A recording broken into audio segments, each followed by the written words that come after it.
Recent news from the Holy Land has focused on mounting civilian deaths and on the dangers of escalation to a regional war involving the United States. With an exclusive interview and video statement, today LifeSiteNews brings you a Catholic perspective from the Latin Patriarchate of Jerusalem, whose parishes extend from the birthplace of Christ across the Holy Land and to include Gaza itself. With Israel's assault on southern Gaza ongoing, I spoke to Monsignor William Shomali, who is the auxiliary bishop of the Latin Patriarchate of Jerusalem. In this video address, which he released in support of an exclusive interview with LifeSiteNews, he describes how Israel's war has affected Catholics, Christians, and the Palestinian community, which depends on the charity of the Holy Family Parish in Gaza. Detailing the worsening situation regarding food and fuel to the parish in Gaza, viewers are warned that the video and the interview include distressing details, including the killing of 3 Catholic women by Israeli sniper fire.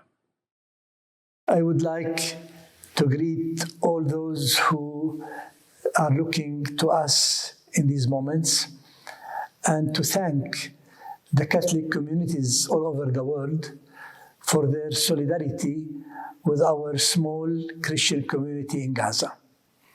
In these last months, our Christians in Gaza suffered a lot. They are 1,000 among a population of 2.2 million. The war was heavy on them, with many negative consequences. In the Greek Orthodox compound in Gaza, where live around 250, 18 people fell dead after an explosion. In our Catholic compound, 2 ladies were shot dead while they were moving within the compound of the church. In fact, one old lady of 70 years wanted to go to the restroom. She was shot by an Israeli sniper.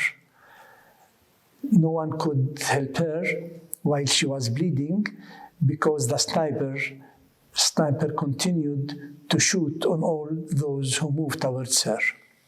But her daughter risked her life and wanted to help her mother. She was shot dead as well. In the same hour, 3 others were wounded and couldn't be brought to the hospital because of a curfew imposed on all the quarter. 2 days before, the compound of the missionaries of Sisters of Charity in Gaza, who live in the same compound of the Catholic Church, received 2 explosions, and part of their house was destroyed, as well as the generator, electrical generator, and the fuel tank. The sisters have to displace the disabled people around 54 to another safer place in the house. This is part of the suffering of our people, to be added to a lack of food, of water, and of medical supply.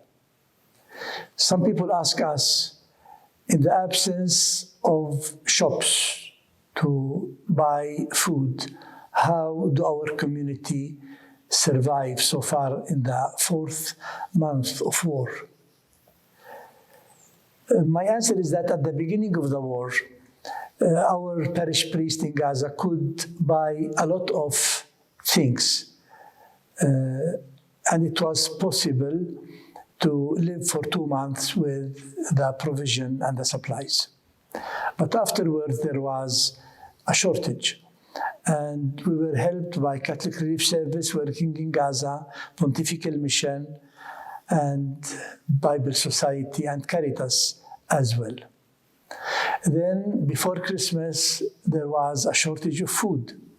We asked Jordan to help us. But as roads were damaged, no cars and vehicles could reach our parish. Jordanians sent a helicopter, a military one, to bring and to drop food close to the Catholic compound. We received at that moment, on the 24th of December, 2 tons of food and medicine, and they reached us happily, and our people could celebrate Christmas with more security and with better spirits. The food we receive is not only for our compound. We have Muslim people around us who are hungry. So we cannot eat while our neighbors are hungry. So what we receive is for us and also for our neighbors.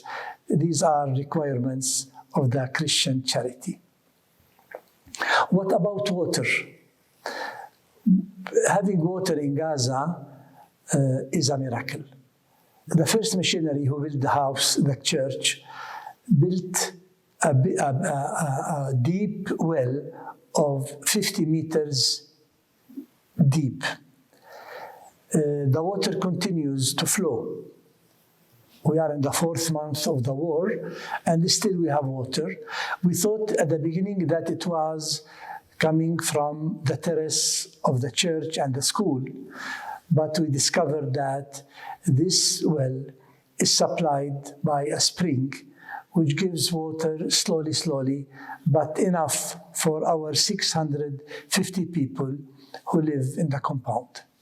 We have water for washing, but also we use this water after boiling it for drinking, because we cannot have drinkable water in bottles like in normal times. I consider this as a miracle of the providence which inspired the first missionary to build a huge well under the church linked to a spring. It happens that some supplies come from the south where humanitarian help is channeled. So the rare supplies which come from the south to the north, where our parish is situated, became much more expensive than the normal price. We buy things now with 8 times or 9 times or even 10 times more than before the 7th of October. But in order to survive, we do that. At the beginning of the war, the Latin Patriarchate sent a huge amount of money to our people through the banks. And the parish priest has cash in his hand in order to spend as much as necessary. Some people asked us if there was a persecution against our Christians during Hamas before the war. In fact, there were restrictions, not full freedom. But we cannot speak of direct persecution. There was a strong movement of proselytism to invite our people who work in the offices and who study in the universities of Gaza to conversion to Islam. But we cannot speak about direct persecution. There are restrictions also about the code dress. Our young mothers or girls should be dressed with a scarf on their head. If a lady was found in the street without this dress code, she may be suffering and criticized by people around. These were the kind of suffering of our people, not more than that. What about the West Bank? The West Bank is under strong closure. People move with difficulty between the different cities and villages. And generally, in each city, there is one access. The other accesses are closed by checkpoints. Before the war, we could enter Bethlehem from 4 sites. Now, one only is opened, and with difficulty. So we spend double or 3 times more in terms of time to reach Bethlehem from Jerusalem. And this obliged the different universities in Bethlehem and other cities to use online teaching because it is difficult for the students to reach the university. The main source of suffering for our Christian community in Bethlehem is the lack of work, the unemployment, and the absence of religious tourism. Most of our Christians in the holy places, Bethlehem, Nazareth, and Jerusalem, live from religious tourism through the hotel industry, art craft industry, and anything related to tourism. Now, since 4 months, we have no pilgrims, no tourists, and many people are asking for humanitarian help, either for buying medicine or food or paying tuitions for their sons and daughters in schools and universities. And the Latin Patriarchate started a humanitarian program to help all these sectors. I would like to mention 2 important events which may have consequences on a future political solution. The first one is the verdict coming from the International Court of Justice. It happened 1 week ago. This International Court of Justice asked Israel to avoid any gesture or initiative which may lead to genocide. It asked also to improve the situation of the population in Gaza and to allow those displaced people from the north to the south to be able to go to their homes in the north. The situation is very difficult because most of the houses in the north are destroyed. And if people will move from the south to the north, it deals with 1 million people, they will have their homes damaged or razed to the ground. And they will feel also displaced in their own surrounding. So the situation for the population is very difficult. But this decision of the International Court of Justice will help and pave the road for a ceasefire that we are expecting. We are expecting a ceasefire during which there will be exchange between Israeli hostages and Palestinian detainees, who are more than 10,000 now in the Israeli prisons. If this happens, it may lead to slowly to prepare for a political solution. The unique political solution, which is accepted by the international community, is the 2 states solution, to have a Palestinian state close to an Israeli Jewish state. Will this happen?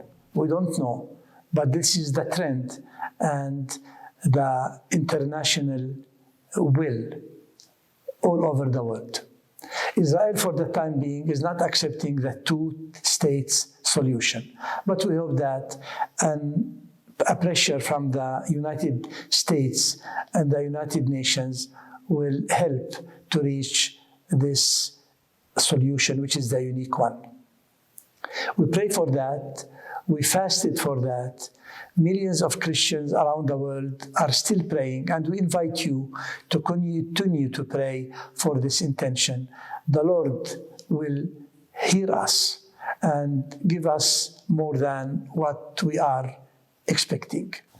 The other question is about the employees of the UNRWA who participated in the sad events of the 7th of October and the attack against the Israeli cities and villages in the south.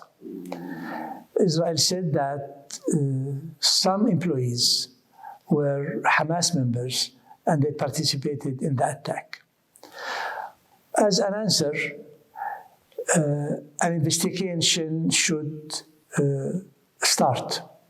Anyone who participated in this aggression should be fired from the UNRWA and punished. But we don't accept collective punishment, whereas many countries are cutting their help and support to the UNRWA, which is helping millions and millions of Palestinians in the different Palestinian camps to have access to schooling, medicine, and food. There is a principle of justice which says any accused person is innocent until the proof of the contrary. This presumption of innocence should be used towards these employees until the proof of the contrary. Dear friends, dear viewers, I thank you for looking at this footage, but also for your prayers and for your support, humanitarian support for our Christian community in Gaza. We pray for a political solution which allows Israelis to live in peace and security, and which allows Palestinians to live with dignity after 75 years of suffering. We pray, we hope, and we believe that the Lord will give answer to what we are asking for since decades. Thank you all.